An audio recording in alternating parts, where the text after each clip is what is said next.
കുടികൊള്ളും മഹേശ്വരി ഗുണജായിനി സർവശുഭകാരിണി കാതര ഹൃദയ സരോവര തിരുകയിൽ ഉദയാങ്കുലിയാകൂ മംഗളമന്ദസ്മിതം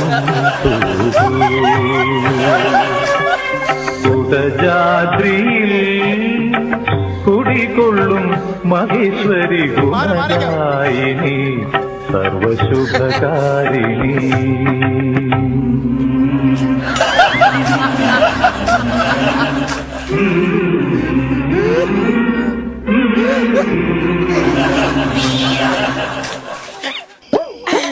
producer sir, എന്റെ ചെവിയില് ഈ ഇന്ത്യയിൽ കൂടെ ഒരു ഇൻസ്ട്രക്ഷൻ തന്നപ്പോ ഒരു സൂചന തരായിരുന്നു.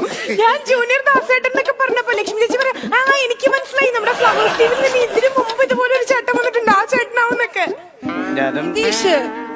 കോമഡി ഉത്സവത്തിൽ പാടാൻ വന്നത് പുള്ളിയൊന്ന് കാണണമെന്ന് പറഞ്ഞ് ആഗ്രഹിച്ചിരുന്നതാ ഞാനും ദേവരായ മാഷും ഒരുപാട് മലയാള സിനിമയിലെ ഗാനങ്ങള് ആലപിച്ചിട്ടുണ്ട്. ഒന്ന് പറഞ്ഞോട്ടെ. ഗാനങ്ങൾ ആലപിക്കുന്നതിന് മുമ്പ് ഒരുപാട് സംഗീത സംവിധായകന്മാര് ആയിട്ട് ഞാൻ ഗാനങ്ങൾ ആലപിക്കുകയും എല്ലാ ഞായറാഴ്ചയും 1-ാം തീയതി വന്ന് പുത്തൻ കുർബാനയ്ക്ക് തെറ്റിപ്പോയി. ആ ശൈലി പിടിച്ചതാ, പക്ഷെ പള്ളിയിൽ അച്ഛനായി പോയി. ഞങ്ങൾക്ക് തോന്നി അല്ലേ? അപ്പോ എല്ലാരും അറിയാം, പാട്ട് പാടുന്നുണ്ട്.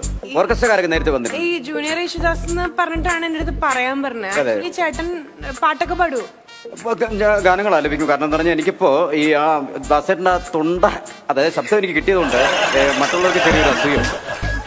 അസൂയ മാത്രമല്ല, അതായത് എനിക്ക് ഇപ്പൊ കിട്ടിയ ഒരു പുരസ്കാരം, ആ ശബ്ദം എനിക്ക് കിട്ടിയതുകൊണ്ട് ആ പുരസ്കാരം നിരസിച്ചു കളഞ്ഞു. അപ്പൊ അതൊരു അസൂയ കൊണ്ട് സംഭവിച്ചതാണ്. അപ്പോ ശരിക്കും പറഞ്ഞാൽ ആ പുരസ്കാരം എനിക്ക് കിട്ടേണ്ടതാണ്. ശരിക്കും പറഞ്ഞാൽ എല്ലാവർക്കും കണ്ണടിയാണെന്ന് അർത്ഥം. കണ്ണുകടി. എനിക്കിപ്പോ ഇനി എന്ന് പറഞ്ഞാൽ എനിക്ക് എന്റെ മെയിനായിട്ട് എന്ന് പറഞ്ഞാൽ ദാസേട്ടന്റെ ശബ്ദം എല്ലാവർക്കും കിട്ടി. പക്ഷേ ഭാഗ്യം, ദൈവം എനിക്ക് ആ രൂപം തന്നു.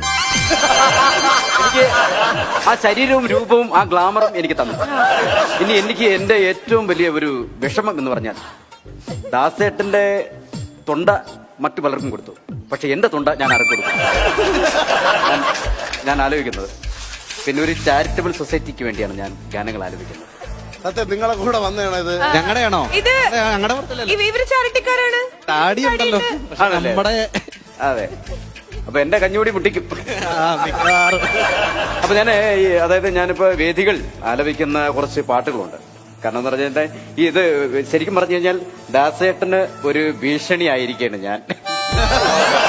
കാരണം എന്ന് പറഞ്ഞു കഴിഞ്ഞാൽ ഞാൻ പാടുന്ന പാട്ടൊക്കെ അങ്ങ് ഹിറ്റാ. അപ്പൊ ചേട്ടാ, ഈ ദാസേട്ടന്റെ ഈണങ്ങളിൽ നിന്ന് ഇങ്ങനെ അടർത്തി എടുത്തിട്ടുള്ള ആദ്യത്തെ ഒരു ഗാനം, ഒരു ഈണം ഏതാണ് പാടാൻ പോണേ? അത് ഞാൻ സ്റ്റേജിൽ പാടുന്ന പാട്ടുകൾ പാടും. ഓർക്കസ്ട്ര റെഡിയല്ലേ? ഓർക്കസ്ട്ര ഒക്കെ റെഡിയാ ചേട്ടൻ. ഏത് പാട്ടാ പാടാൻ പോണേന്ന് മാത്രം പറഞ്ഞാൽ മതി. അതിനെ തുമ്പിക്കര മുതൽ. ഓക്കെ, അപ്പൊ നമുക്ക് ആദ്യമായിട്ട് നമ്മുടെ ജൂനിയർ ദാസേട്ടന്റെ ഒരു പാട്ട് കേൾക്കാം. യെസ്, ഒരു കൈയ്യടിയൊക്കെ കൊടുക്കാട്ടോ പ്ലീസ്. തുമ്പിക്കര മുതൽ അൻപിന്നിറകുടമേതും ശുഭപംഭ ഗണപതി മുൻപിടുന്നവനേത്തും. തുമ്പിക്കര മുതൽ അൻപിന്നിറകുടമേതും ശുഭപംഭ ഗണപതി മുൻപിലിടുന്നവനേത്തും. ഇളവയിൽ കുങ്കുമ തളികയും കൊണ്ട് കസവു തുന്നിയ പുടവയും കൊണ്ടു നീവാ തുമ്പിക്കര മുതൽ അൻപിന്നിറ. തുമ്പിപ്പെണ്ണേ വാവാ തുമ്പച്ചോട്ടിൽ വാവാ, തുമ്പിപ്പെണ്ണേ വാവാ തുമ്പച്ചോട്ടിൽ വാവാ. അല്ല അതെ, അത് ദാസേട്ടനുണ്ട് ഒരു പാട്ട് തുടങ്ങി വേറൊരു പാട്ടിൽ അവസാനിക്കും. അല്ല, അത് അങ്ങനെ ഉണ്ട് ഒരു ടൂണിലാവും. ശരി, ഇതൊരു ബൈ മിസ്റ്റേക്ക്. ഓക്കെ, വേറെ ഹരിമുരളീരവം പാടുവോ? ഹരിമുരളി മാസ്റ്റർ പീസ് സോങ് ആണത്. ഹരിമുരളി രവത്തിന് ഒരു കഥയുണ്ട്. കാരണം ഈ ഹരിമുരളി രവം എന്ന ഗാനം ആലപിക്കാൻ വേണ്ടി ദാസേട്ടൻ വന്നപ്പോ അതിന്റെ ഇടയ്ക്ക് തബല വായിച്ച് ജാതി പാടി ഞാൻ.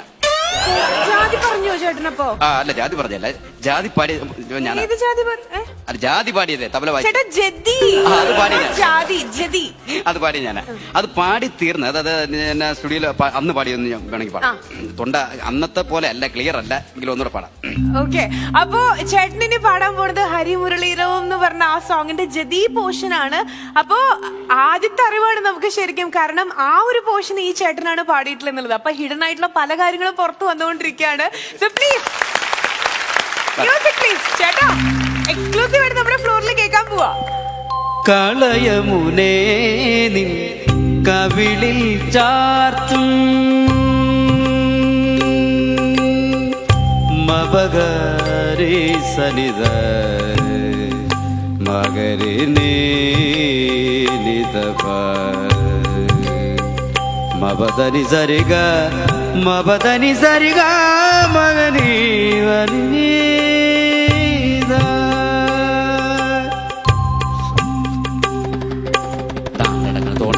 അവിടെ കിടക്കണ തക്കട് തരികട തരികട തരികട തരികട മാക്കട താക്കണ് കിണക്കിണക്കിണക്കിണ തരികട മാക്കട താക്കണ് കിണക്കിണക്കിണക്കിണ തരികട മാക്കട താക്കണ് കിണക്കിണക്കിണക്കിണ കിണക്കിണക്കിണ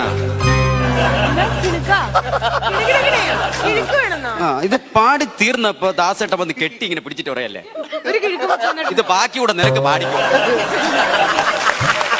ഞാൻ ഇല്ല പാടി നശിപ്പിക്കാന്നൊക്കെ. അപ്പൊ അങ്ങനെ അത് പക്ഷെ പാടി തീർന്ന് പാട്ട് ഹിറ്റായപ്പം ദാസേട്ടൻ അഭിപ്രായം അതിപ്പോ അങ്ങനെയാണല്ലോ, കഷ്ടപ്പെടുന്ന വേറെ ആളും അഭിപ്രായം വയ്ക്കുന്ന വേറെ ആളും. ഇപ്പൊ തന്നെ എത്ര അവാർഡ് എനിക്ക് നിഷേധിച്ചു, ഞാൻ വല്ലം പറഞ്ഞു ആ ഗാനം. ചേട്ടാ ഏതൊക്കെ അവാർഡാണ്? അങ്ങനെയല്ല, എല്ലാവരും അറിയണല്ലോ, പ്രേക്ഷകരിലേക്ക് എത്തണല്ലോ. ഏതൊക്കെയാണ് താങ്കൾക്ക് വന്നിട്ട് താങ്കൾ നിരസിച്ചു കളഞ്ഞത്? ചില ഒരു ഗാനം പാടിയപ്പോഴ് ദാസേട്ടൻ ഒരു ഗാനവും പാടി എന്റെ ഒരു ഗാനവും പാടിയിട്ടേ ഞാൻ കേട്ടിട്ടേ എനിക്ക് മനസ്സിലായില്ല. പലരും എന്റെ അടുത്ത് വിളിച്ചു ചോദിച്ചു ഇത് ആരടാ പാടിയത്? അപ്പൊ ഞാൻ പറഞ്ഞു, അപ്പൊ ഞാൻ ഇങ്ങനെ വിളിച്ചിട്ട് ഞാൻ പറഞ്ഞു നീ കേട്ട് നോക്ക്, നീ കേട്ട് നോക്ക്, ഞാനാ പാടി. അപ്പൊ ആ പുള്ളി പറയല്ല, അല്ല ഇത് ദാസേട്ടനാ പാടിയത്. എന്ത് ചെയ്യും, ഞാൻ എന്ത് ചെയ്യട്ടെ, ഞാൻ എന്ത് ചെയ്യട്ടെ പറ, എന്ത് ചെയ്യട്ടെ? അല്ല സമ്മതിക്കണം, കാരണം അപൂർവം ഇപ്പൊ ഒരേപോലെ 7 പേരുണ്ടാവും എന്ന് പറയണ പോലെ ഇതൊക്കെ ഇത്രയും ട്രൂ ആയിട്ടുള്ള എക്സാക്ട് ആയിട്ടുള്ള വോയിസ് വേറെ ആൾക്ക് കിട്ടാന്ന് പറഞ്ഞു ഇത് കഴിഞ്ഞാൽ സംഭവം പറഞ്ഞാൽ ദാസേട്ടന്റെ കാലം കഴിയുന്നതിന് മുമ്പ് തങ്കച്ച നീ വെച്ചോ എന്ന് പറഞ്ഞങ്ങ് തന്നു. നീ കൊണ്ട് ജീവിച്ചോ എന്ന് പറഞ്ഞു. വിജയ് യേശുദാസിനില്ല അല്ലെ? അതൊന്നും കിട്ടിയിട്ടില്ല. ഇല്ല, എനിക്ക് ശരി ഓക്കെ ശരി.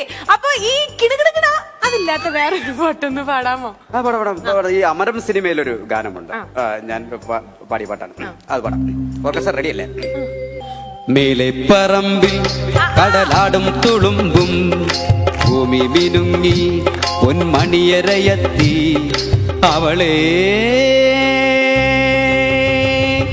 എന്നും നീ സ്വന്തം കടലറിയില്ല